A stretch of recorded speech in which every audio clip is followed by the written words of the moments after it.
رات کی تاریکی میں اپنی پشت پر لاد کے لوگوں کے گھر تک لے جایا کرتا تھا۔ آج ہمارا عالم یہ ہے کہ تھوڑا سا اگر ہمارا عہدہ بڑھ جاتا ہے تو ہمارا بریف کیس حتماً ہمارا چپراسی اٹھائے گا۔ بریف کیس اٹھانا بھی ہم اپنے لیے کسر شان سمجھتے ہیں۔ 8ویں امام رضا علیہ السلام جب یہ جو ہے ولی عہد بنا دیے گئے ہیں، مدینے سے اٹھ کر کے خراسان کے محل میں منتقل کر دیے گئے ہیں۔ مامون کا ایک مقصد امام کو ولی عہد بنانے کا یہی تھا کہ لوگ ان کے زہد کا قصیدہ پڑھتے ہیں، ان کے تقوی کا قصیدہ پڑھتے ہیں۔ ظاہر سی بات ہے جو انسان زاہدانہ زندگی بسر کرتا ہے اس کی سب تعریف کرتے ہیں۔ لوگ سمجھتے ہیں کہ اگر یہ جو ہے لگژری زندگی بسر کریں گے تو لوگ تعریف کریں گے، معاملہ یہ نہیں ہے، معاملہ برعکس ہے۔ سادہ زندگی یہ جو ہے بسر کرنے والوں کو لوگ زیادہ اہمیت دیتے ہیں۔ مامون نے دیکھا کہ امام رضا کا سب لوگ قصیدہ پڑھتے، کیوں؟ اس لیے کہ ان کی زاہدانہ زندگی ہے۔ اس کا تصور یہ تھا کہ یہ زاہدانہ زندگی اس لیے بسر کر رہے ہیں کیونکہ ہے نہیں۔ اگر ان کو بھی دولت مل جائے تو یہ بھی ہماری ہی طرح سے رنگین زندگی پسند کریں گے۔ محل میں منتقل کرنے کا ایک راز یہ بھی تھا، جب یہاں آئیں گے طرح طرح کی نعمتیں ملیں گی، بہترین بستر، بہترین کھانا، ساری چیزیں، بہترین لباس، یہ بھی ہمارے ہی رنگ میں رنگ جائیں گے۔ امام آ گئے ہیں محل میں، بادشاہ کھانے کا وقت ہے، دسترخوان شاہوں کا دسترخوان لگا ہوا ہے، امام کا انتظار ہو رہا ہے، امام بھی آئیں دسترخوان پہ کھانا کھائیں۔ ایک دفعہ مامون کو خبر ملی امام تو غلاموں کے ساتھ بیٹھے کھانا کھا رہے ہیں۔ امام غلاموں کے ساتھ کھانا کھا رہے ہیں۔ ابن رسول اللہ آپ وہاں کیوں بیٹھ گئے؟ کیوں، کیا ہوا؟ غلام کیا انسان نہیں ہوتے ہیں؟ وہ تواضع، وہ انکسار امام کا، سارا مشن جو ہے مامون کا دھرا رہ گیا۔ وہ سمجھتا تھا ان کے زہد کا سبب یہ ہے کہ ان کے پاس ہے نہیں، سب کچھ فراہم ہے، سب کچھ میسر ہے، شاہی دسترخوان لگا ہوا ہے، مگر اسے چھوڑ کر کے امام غلاموں کے ساتھ آ کر کے بیٹھ گئے۔ یہ تواضع، یہ انکسار جو اہل بیت میں پایا جاتا تھا، چونکہ اسلام کا بہت ہی زور ہے اس بات کے اوپر کہ ایک مسلمان کو کے اندر غرور نہیں پانا چاہیے۔ آپ کسی بھی خاندان سے تعلق رکھتے ہوں، آپ کا خاندان اپنی جگہ پر، آپ کے پاس کتنا ہی علم ہو، آپ کا علم اپنی جگہ پر، آپ کے پاس کتنی ہی دولت ہو، آپ کی دولت، آپ کا علم، آپ کا خاندانی ورثہ، یہ سب اپنی جگہ پر محترم، لیکن یہ ساری چیزیں غرور کا سبب اگر بن جائیں تو وہی انسان کی تباہی کا آغاز ہے۔ تو جو تحفہ پیش کرنا ہے منکر و نکیر کو، وہ ہے تواضع ہے، انکساری ہے۔ یہ نہ سمجھیں کہ اپنے کو بڑا سمجھ کر کے آپ نے کوئی تیر مار لیا، کچھ حاصل کر لیا، نہیں۔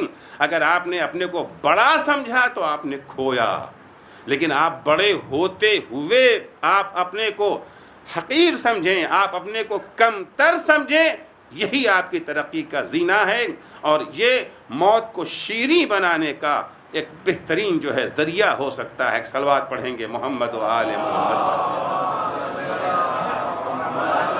اب وہ تحفہ جو ہمیں جو ہے میزان کے لیے فراہم کرنا ہے، 4 تحفے ہیں جو ہمیں میزان کے لیے فراہم۔ میزان وہ جگہ، وہ موقع جہاں ہمارے اعمال کو پرکھا جائے گا، ہمارے اعمال جانچے جائیں گے کہ ہمارے نامہ اعمال میں کیا ہے، اچھائیاں ہیں یا برائیاں لے کر کے ہم آئے ہیں۔ میزان کو جو ہمیں تحفہ دینا ہے، 4 تحفے ہیں۔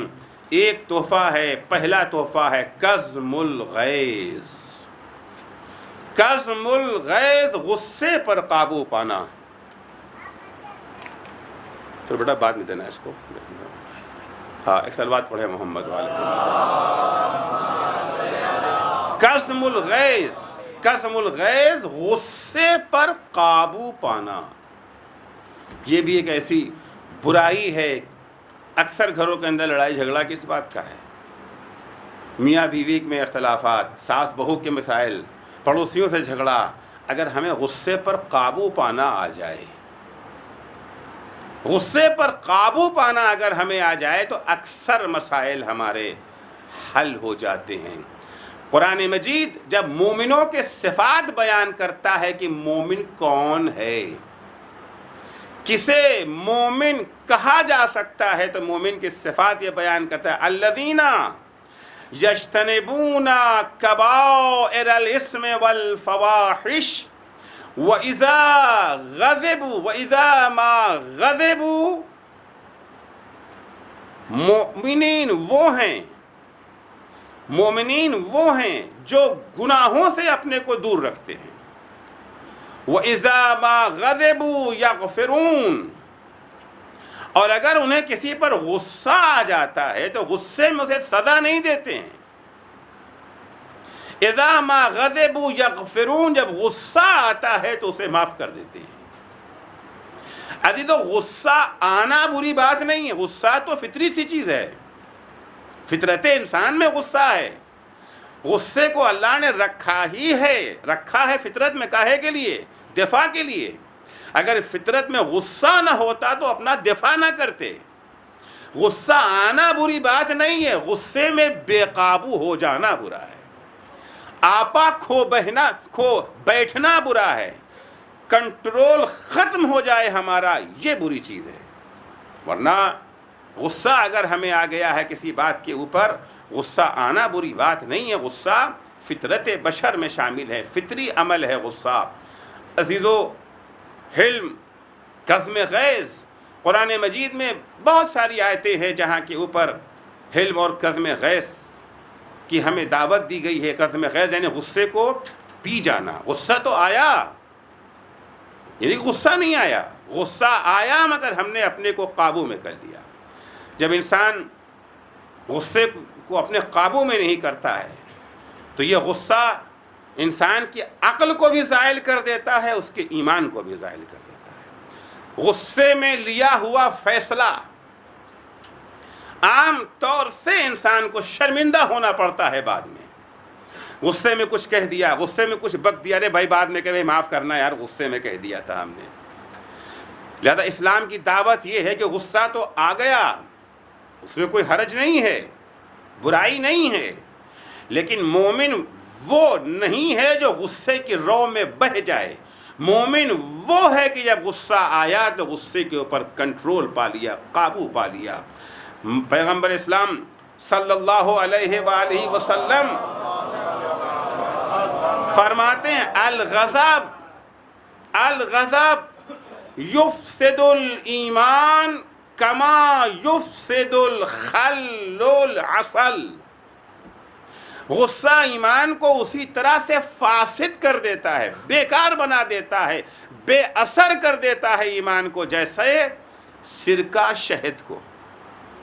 اگر شہد میں سرکہ ڈال دیا جائے، شہد میں اگر سرکہ شامل کر دیا جائے تو شہد بیکار ہو جاتا ہے. اسی طریقے سے اگر ایمان میں غصے کی آمیزش ہو جائے تو وہ ایمان بے اثر ہو کر کے رہ جاتا ہے. اور مولائے کائنات امیر المومنین علی ابن ابی طالب علیہ السلام اس سلسلے میں ارشاد فرماتے ہیں کہ الغضب یفسد الالباب ویبعد عن الصواب. غصہ عقل کو زائل کر دیتا ہے اور غصے کی وجہ سے انسان صحیح فیصلہ نہیں لے پاتا ہے. تو جس چیز سے اسلام منع کر رہا ہے وہ کیا ہے؟ غصہ آنا منع نہیں ہے. بار بار عرض کر رہا ہوں، انسان ہے، فطرت بشر میں شامل ہے. اللہ نے رکھا ہے اس غصے کو. جس طرح سے اور ساری صلاحیتیں اللہ نے رکھی ہیں، اسی طریقے سے غصہ بھی اللہ نے انسان کے اندر رکھا ہے. مقصد ہے، مصلحت ہے، لیکن اصل یہ ہے کہ آپ غصے پر حاوی ہو جائیں، غصہ آپ پر حاوی نہ ہونے پائے. آپ غصے کے کنٹرول میں نہ چلے جائیں، غصہ آپ کے کنٹرول میں رہے، تاکہ اچھی طرح سوجھ بوجھ کر کے مخالفوں کے ساتھ آپ جو قدم اٹھانا چاہتے ہیں، جو حکمت عملی اپنانا چاہتے ہیں، آپ کی اس حکمت عملی میں کوئی کمزوری نہ ہو، کوئی جھول نہ ہو. قمبر غلام امیر المومنین، قمبر کو کسی نے گالی دے دیا، قمبر کی توہین کر دی. قمبر کو غصہ آ گیا اور چاہتے تھے اینٹ کا جواب پتھر سے دینا. تم نے 2 گالی دی ہے، زبان ہمارے پاس بھی، تمہیں 4 گالی دیں گے. تم نے ہمارا مذاق اڑایا، ہم تمہارا مذاق اڑائیں گے. تم نے ہماری توہین کی، ہم تمہاری توہین کریں گے. قمبر اپنا ریئیکشن ظاہر ہی کرنے جا رہے تھے، ایک دفعہ مولا نے ہاتھ رکھ دیا، مہلن یا قمبر، مہلن یا قمبر، ٹھنڈے ہو جاؤ، ٹھنڈے ہو جاؤ، ٹھنڈے ہو جاؤ، دع شاتمک مہانن، اصلاً یہ جو ہے نظر انداز کر دو اس شخص کو جس نے تمہیں گالی دیا ہے، گویا تم نے سنا ہی نہیں، سنی انسنی کر دو، سنی انسنی کر دو۔ اگر تم نے ایسا کر دیا، اگر تم نے گالی کا جواب گالی سے نہیں دیا، اینٹ کا جواب پتھر سے نہیں دیا، ڈنڈے کا جواب لاٹھی سے نہیں دیا، اگر تم نے، تو معلوم ہے کیا کرو گے؟ ترضی الرحمن وتسخط الشیطان، تم اپنے اس عمل سے اللہ کو خوش کرو گے، شیطان کو ناراض کر دو گے۔ ترضی الرحمن وتسخط الشیطان۔ اس کے بعد مولا قسم کھا کے کہتے ہیں فوالذی فلق الحبہ وبرأ النسمہ ما ارضى المؤمن ربہ بمثل الحلم، قسم ہے اس ذات کی جس نے دانے کو شکافتہ کیا ہے، قسم ہے اس ہستی کی جس نے انسان کو پیدا کیا ہے، مومن کسی چیز سے بھی اللہ کو اتنا راضی نہیں کرتا ہے جتنا غصے کو قابو کر کے خدا کو راضی کرتا ہے، اور کوئی چیز، کسی چیز سے مومن شیطان کو اتنا ناراض نہیں کرتا ہے جتنا غصے کے موقع پر خاموشی اختیار کر لیتا ہے۔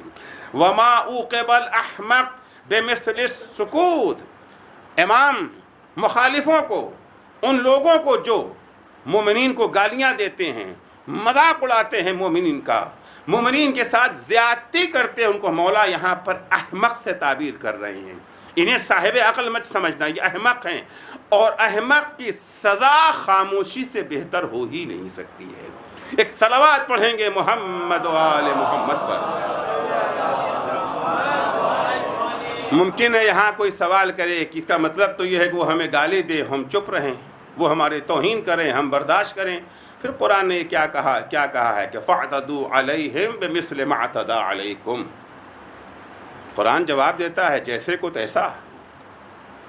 قرآن میں ہے کہ نہیں ہے فَاعْتَدُوا عَلَيْهِمْ بِمِثْلِ مَا اعْتَدُوا عَلَيْكُمْ، جس طرح سے انہوں نے تم پر زیادتی کی ہے تم ان پر کرو، اینٹ کا جواب پتھر سے انہیں دو۔ یہ بھی تو قرآن کی آیت ہے۔ کیا مطلب؟ قرآن میں تضاد ہے، کبھی کچھ کہا کبھی کچھ کا نہیں۔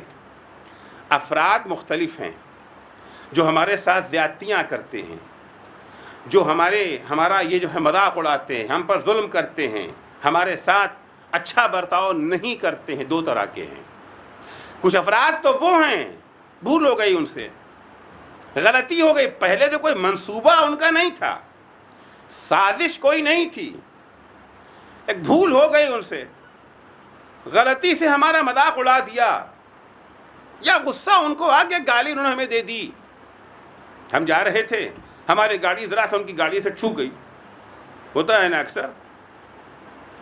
ہم لوگ جا رہے تھے، یہ جو ہے میرا روڈ، جو صاحب گاڑی چلا رہے تھے ان سے کہیں کچھ ذرا سا ایسا گاڑی چھوئی کہ ہم لوگوں کو احساس بھی نہیں ہوا، مگر جس سے گاڑی ٹکرائی تھی وہ بالکل صاحب وہ کئی کلومیٹر تک پیچھا کرتے ہوئے، گالیاں دیتے ہوئے، تو اس کو وقتی غصہ آ گیا۔ وہ نہ ہمیں جانتا ہے نہ ہم اسے جانتے ہیں، پلاننگ کوئی پہلے سے نہیں ہے، کوئی منصوبہ نہیں ہے، کوئی سازش نہیں ہے، ایک اچانک اس کا ریئیکشن ہے، وہ گالیاں دے رہا ہے۔ اگر ہم بھی کھڑے ہو کر کے اسے گالیاں دینا شروع کریں، نتیجہ کیا ہوگا؟ بات بڑھے گی نا۔ ابھی گالی ہے، پھر ہاتھا پائی ہے، پھر مار پیٹ ہے، اگر اس کے پاس کوئی اسلحہ ہوا تو ممکن ہے وہ اسلحے کا بھی استعمال کر دے۔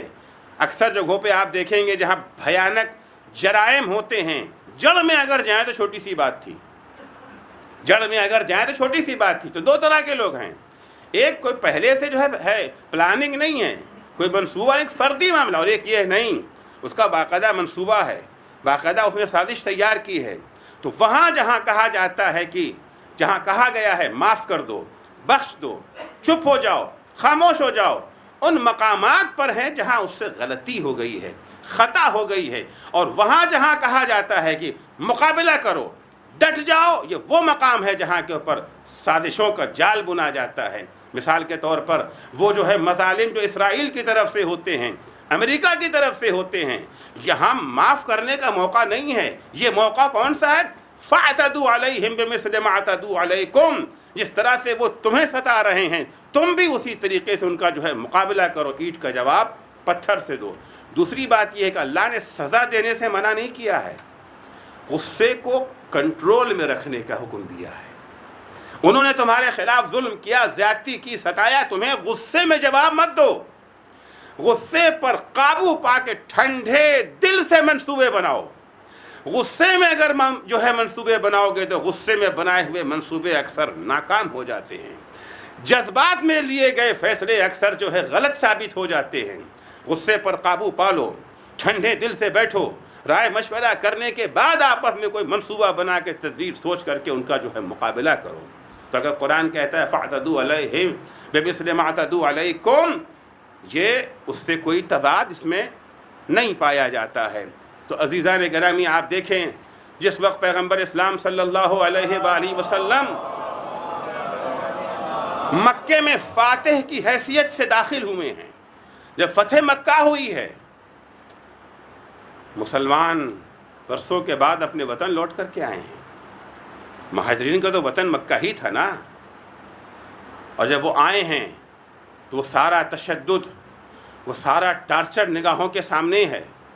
بلال کو یاد آ گیا کہ ہمارے سینے پر کس طریقے سے پتھر رکھا جاتا تھا۔ عمار یاسر کو وہ سارا منظر یاد آ گیا، ماں کی شہادت یاد آ گئی، باپ کا بے دردی سے مارا جانا یاد آ گیا۔ جناب عمار یاسر، ان کے والد کا نام یاسر، ماں کا نام یہ جو ہے سمیہ، اسلام کے پہلے شہیدوں میں ہیں یہ لوگ، اور بڑی بے دردی سے مارا گیا تھا انہیں۔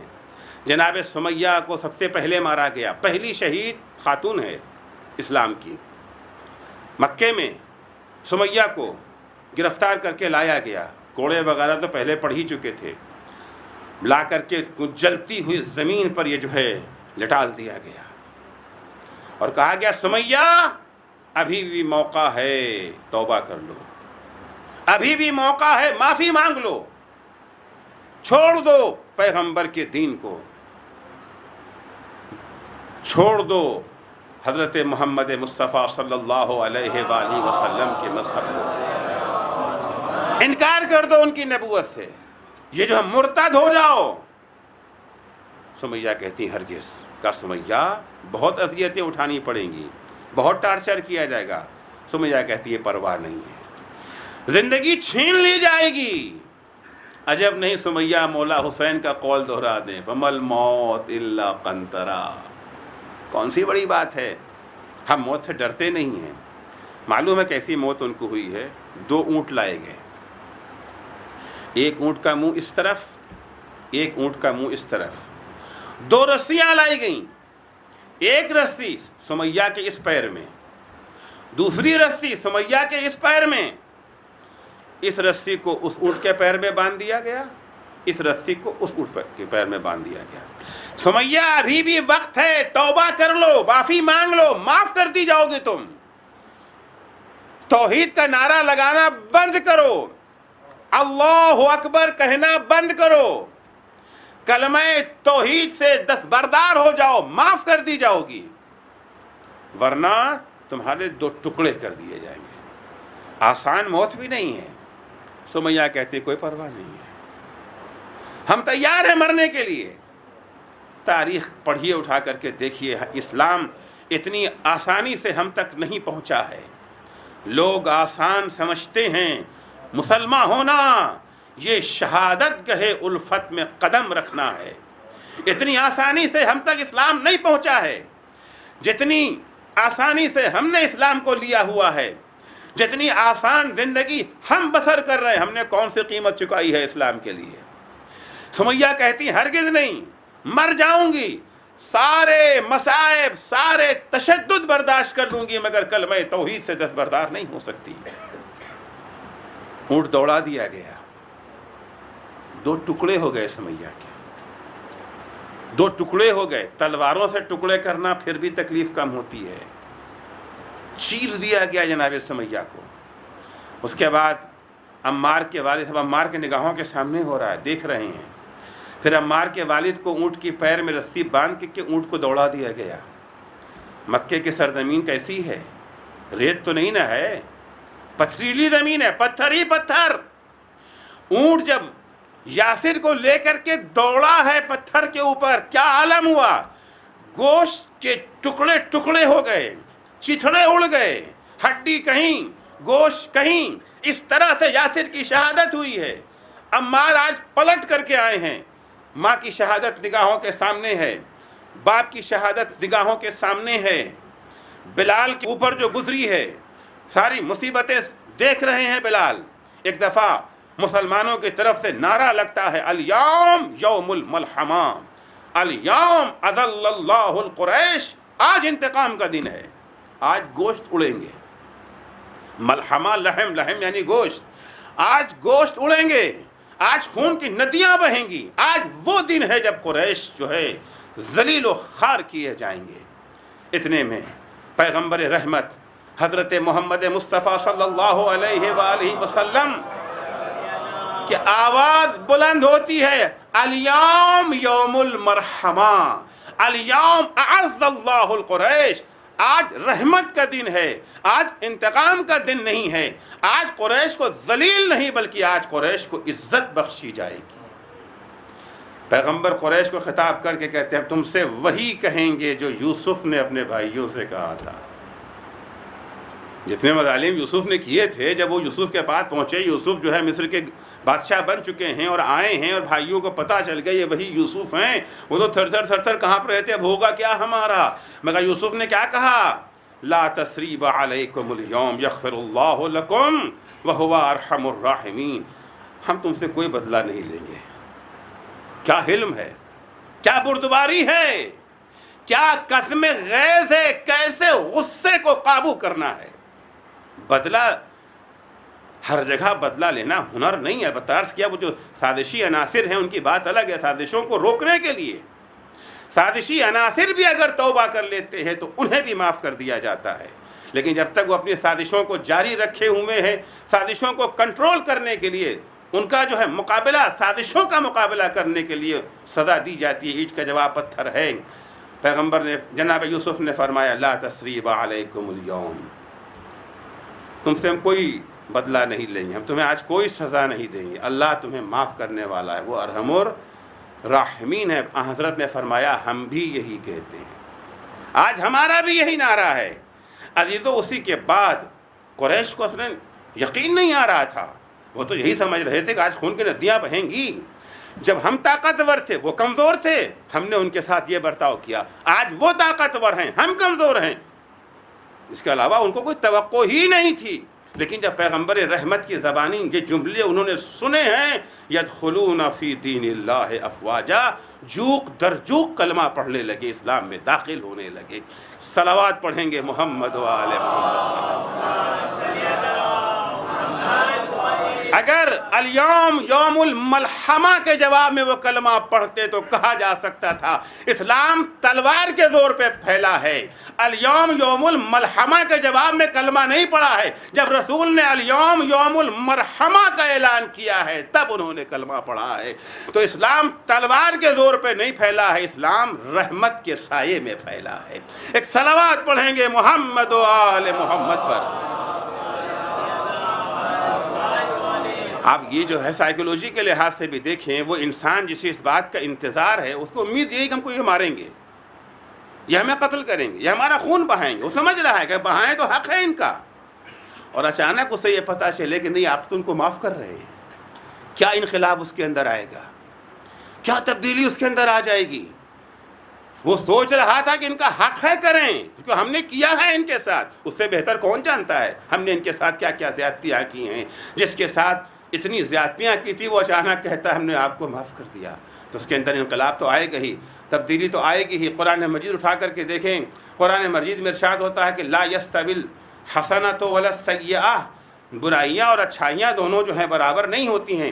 ادفع باللتی ہی احسن، جس کسی نے تمہارے ساتھ زیادتی کی ہے تو یہ جو ہے برائی کا جواب برائی سے مت دو۔ عام طور سے کہا جاتا ہے نا، جیسے کو تیسا، برائی کا جواب برائی سے مت دو، ادفع باللتی ہی احسن، برائی کا جواب اچھائی سے دو، اچھائی سے نہیں، سب سے زیادہ اچھائی سے دو۔ ایک اچھا کام ہوتا ہے اور ایک سب سے زیادہ اچھا کام، سب سے زیادہ اچھا عمل ہو سکتا ہے اس سے جواب دو۔ اگر تم نے برائی کا جواب اچھائی سے دیا، البتہ پھر عرض کروں یہ عام لوگوں کی باتیں ہو رہی ہیں، سازشیوں کی باتیں نہیں ہو رہی ہیں۔ اگر تم نے ایسا کر دیا، اذا الذی بینک و بینہ عداوہ کأنہ ولی حمیم، اگر تم برائی کا جواب اچھائی سے دو گے تو تمہاری جن سے دشمنی ہے یہ دیکھ کر کے وہ تمہارے پکے دوست بن جائیں گے، جس کا نمونہ ہمیں جو ہے فتح مکہ کے بعد نظر آیا، اور بہت سارے مقامات ہیں۔ وہ ہے نا واقعہ شامی جو آیا ہوا تھا مدینے میں، جیسے اسے پتہ چلا کہ یہی امام حسن ہیں، کیونکہ شام میں جو کچھ پروپیگنڈا سن چکا تھا امام حسن کے خلاف، غصے سے بھرا ہی ہوا تھا۔ اس کے خیال میں امام حسن سے زیادہ برا انسان دنیا میں ہو ہی نہیں سکتا۔ فوراً امام حسن کو گالیاں دینا شروع کر دیا، برے الفاظ سے یاد کرنا شروع کر دیا۔ وہ گالیاں دے رہے ہیں، امام حسن کھڑے سن رہے ہیں۔ کہاں ہے؟ مدینہ ہے بھائی، یہ بنی ہاشم کے درمیان، بنی ہاشم کے جوان امام کے دفاع کے لیے موجود ہے، وہ اکیلا تنہا ہے۔ مدینۃ الرسول ہے، امام کے چاہنے والے موجود ہیں، یہاں امام کو کوئی کہہ کر کے زندہ بچ کے جا نہیں سکتا۔ امام چپ چاپ کھڑے سن رہے ہیں۔ جب وہ اپنی ساری باتیں کہہ چکا، جتنا اسے اول فول بکنا تھا، امام نے کہا بھائی تم مدینے کا تو نہیں لگتا، مسافر لگتا ہے، کہاں ٹھہرے ہوئے ہو؟ کھانے پینے کا انتظام ہے یا نہیں؟ واپسی کے لیے کرایہ اور آیا سواری ہے یا نہیں؟ آؤ میرے گھر چلو، تمہیں کھانا کھلا۔ وہ پریشان، یہ کیا ہو رہا ہے، یہ کیا ہو رہا ہے؟ وہ تو ابھی ہے کہ یہ پلٹ کر جو تصویر معاویہ نے پیش کی تھی امام حسن کی شام میں، وہ تو وہی دے کر کے ذہن میں آیا تھا نا کہ ابھی یہ تو بے گناہوں پہ ہاتھ اٹھاتے ہیں، ہم تو گنہگار ٹھہرے، ہم نے تو گالیاں بھی دی ہیں، ابھی ان کے افراد ہمارے اوپر ٹوٹ پڑیں گے، ہمیں ماریں گے، کاٹیں گے، یہاں تو کچھ بھی نہیں، پوچھ رہے کھانا کھایا کہ نہیں کھایا۔ یہ سنتے ہی وہ بے چین ہو گیا، ایک انقلاب جو اس کے اندر آیا، فوراً امام کے قدموں پہ گر گیا۔ اللہ اعلم حیث یجعل رسالتہ، اللہ بہتر جانتا ہے کہ اپنا منصب کن کے حوالے کرے۔ کہتا ہے مولا آج تک میں آپ کا سب سے بڑا دشمن تھا، سب سے جو ہے برا انسان میں آپ کو سمجھتا تھا، لیکن آج سے میں آپ کا سب سے بڑا دوست ہوں۔ جس چیز کی تعلیم اسلام دیتا ہے کیا ہے؟ کظم الغیظ، غیروں میں نہ صحیح کم سے کم اپنوں کے ساتھ تو ہم یہ کر کے دیکھیں۔ نہیں کہتے شریعہ اغیار کے ساتھ کیجئے، وہاں سمجھنا مشکل ہو جاتا ہے کہاں سازش ہے اور کہاں کیا ہے، اس کو چھوڑ دیے جو ہے ولی فقیہ پر، وہ فیصلہ کریں گے کیا کریں گے، کہاں لڑیں گے، کہاں ملیں گے۔ اپنے گھر میں تو کم سے کم اس چیز پہ عمل کر سکتے ہیں، اپنے مومنین کے ساتھ تو اس چیز پر عمل کر سکتے ہیں، سینٹروں میں جس کام پر عمل کر سکتے ہیں، اداروں میں جماعتوں میں جس بات پہ عمل کر سکتے ہیں۔ فلاں نے کچھ کہہ دیا، فلاں ادارے کے ذمہ دار نے ہمیں ایسا کر دیا، اب تو ہم نے آستین پلٹ لی ہے، ان سے بھی بدلہ لیں گے، ادارے کی بھی اینٹ سے اینٹ بجا دیں گے۔ یہ تعلیمات اسلام کی نہیں ہے۔ اگر آپ میزان کے لیے ہدیہ لے جانا چاہتے ہیں، گفٹ لے جانا چاہتے ہیں، تو اہم گفٹ کیا ہے؟ کظم الغیظ۔ دوسرا گفٹ جو ہمیں میزان کو دینا ہے وہ ہے ورعون صادق، سچا تقوی۔ تقوی نہیں، سچا تقوی۔ سچا تقوی کیا ہے؟ اگر ہمارے معاشرے میں تقوی کی شکل کوئی بہت اچھی نہیں ہے، عام طور سے متقی و پرہیزگار کسے کہا جاتا ہے؟ نماز پڑھتے ہیں، روزہ رکھتے ہیں، دن بھر دعائیں پڑھتے رہتے ہیں، مسجد سے نکلتے ہی نہیں ہیں، اور اگر نکل آئے خدا نخواستہ تو جو سامنے آیا، ارے تم فاسق و فاجر، نماز میں نہیں آتے، سیدھے تم جہنم میں جاؤ گے، ان کو جہنم میں بھیجا، ان کو جہنم میں بھیجا، ان کو جہنم میں بھیجا۔